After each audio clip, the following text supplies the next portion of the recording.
Home, a inmersión lingüística é o único que garante que vayan a ser competentes de verdade en galego. Absolutamente, eso xa está claro e máis que demostrado. Os rapaces agora en xeral non saben falar galego, moitos, a maioría. Bueno, a inmersión lingüística é algo necesario, sobre todo tendo en conta toda a presión e a forza que está tendo o castelán nestes momentos. Encarar este proceso real de extinción da lingua e da cultura galegas vai pasar necesariamente por un proceso de ensino monolingüe, onde se poida garantir a plena competencia. Que realmente é o que necesitamos precisamente para darlle prestixio á lingua e para que teñan autoestima.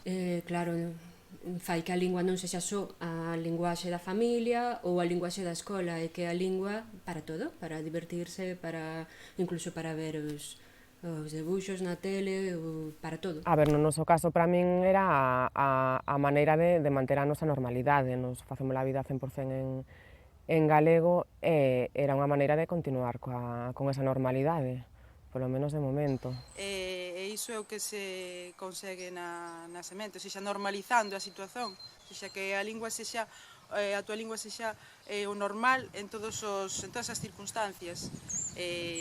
Entón, os recursos que se utilizan son sempre en galego, aonde non chegan os recursos en galego, tírase de recursos en portugués, que é por extensión, ou seja, a lusofonía danos esa posibilidade de continuar con recursos na nosa lingua, onde non chegan os que temos en galego, e ademais, onde non cheguen eses, criámolos nós, se fai falta. Polo tanto, inmersión lingüística é iso mesmo, que se poida vivir en galego en todas as circunstancias, e o que se fai ali. E, de facto, o que vai conseguir é que se sean bilingües, con todo o beneficio que ten para o cerebro humano que alguén se sabe bilingüe en galego-castelán. É dicir, ou aprendes en inmersión lingüística en galego ou realmente non vai ser bilingüe. O sea, que nese sentido, aparte de conseguir a transmisión xeracional da lingua dos pais aos fillos, pois ten a gran vantaxe de afianzar o bilingüismo. Non sei se hai vantaxes ou non.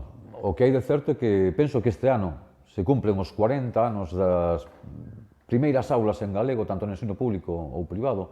Mesmo se produciu, foi anterior a inclusión destas aulas en galego, a aprobación da Lei de Normalización Lingüística, e neses 40 anos, pois, o que estamos apreciando na sociedade é que cada vez temos menos galegofalantes, menos persoas galegofalantes, sobre todo menos crianzas galegofalantes, e entre as que aínda son galegofalantes vemos un deterioro grave da cualidade do galego, un deterioro da súa fonética, un deterioro do seu léxico. É moi complicado a día de hoxe que as crianzas falen un galego sen castelanismos. É un esforzo moi importante por parte das familias e tamén por parte da escola semente, na que a diario temos que corrixir, porque os nenos evidentemente viven... E máis os papás, non? Sí, claro, bueno, pero estamos... Todos estamos influenciados un pouco, pero bueno. Por desgraza, na sociedade actual perdeuse en galego ese referente de lingua de calidade. O sea, as nosas crianzas carecen de referentes lingüísticos, e iso é o que lles proporcionamos na semente, o sea, cuidando a lingua. Eu son neofalante, por tanto, e noto como falo moito máis e moito mellor desde que Alma ven a esta escola. E a min veume moi ben falar coas pequenas en galego. Desde ese punto de vista, acho que é fundamental termos estes espazos de convivencia, de aprendizaxe en lingua galega para que ninguén se vexa forzado a abandonar a súa lingua.